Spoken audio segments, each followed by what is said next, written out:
150 over গতি বল করে বাবার একটা জিতবে আরেকটা জিতলে আমরা কিন্তু সেমিফাইনালে কিছু একটা সুযোগ হতে পারে। সামনে চ্যাম্পিয়ন্স ট্রফি, বাংলাদেশ কতদূর যেতে পারবে বলে মনে করেন? বাংলাদেশ ফার্স্ট রাউন্ডে 3টা খেলা আছে, ইন্ডিয়ার সাথে খেলা আছে, আমার মানে পাকিস্তানের সাথে খেলা আছে, নিউজিল্যান্ডের সাথে একটা খেলা আছে নাকি। 3টা খেলার মধ্যে অন্তত আমি মনে করি একটা জিতবে আরেকটা জিতলে আমরা কিন্তু সেমিফাইনালে কিছু একটা সুযোগ হতে পারে। বাট আমি মনে করি আমরা সবাই দেশে সবাই মনে করে কিনা ভালো করলে ভালোই করব, কিন্তু ভালো খেললে কিন্তু তিনোটা ডিপার্টমেন্টে ভালো খেললেই কিন্তু আমরা কোনো রেজাল্ট আমাদের পক্ষে আসতে পারে। এই তিনোটা ডিপার্টমেন্টে যদি আমরা ভালো খেলি, ব্যাটিং বোলিং ফিল্ডিংয়ে, তাহলে আমরা কিছু একটা ভালো দেখতে যেতে পারি। চ্যাম্পিয়ন্স ট্রফি জয়ের সবচেয়ে বেশি সম্ভাবনা দেখছেন কোন দুই দল? এই মুহূর্তে ইন্ডিয়াকে বলতেই হচ্ছে আমার কথা, ইন্ডিয়া এবং অস্ট্রেলিয়া।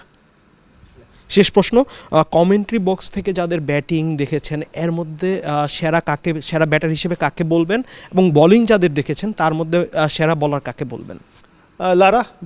চার্লস লারাকে কমেন্ট্রি, মানে আমরা কমেন্ট্রি তো আমি শুধু কমেন্ট্রির কথা বলছেন নাকি, আমি যাদেরকে খেলা দেখেছি, ব্রায়ান লারার কথা আমাকে বলতেই হচ্ছে, শেন ওয়ার্ন, তামিম ইকবাল, সাকিব আল হাসানের কথা বলতে হচ্ছে, কিন্তু এখন আরেকটা ছেলে যেটা আমার চোখে মানে লেগে আছে সেটা হচ্ছে নাহিদ রানা, 150 ওভার গতি বল করে বাবার।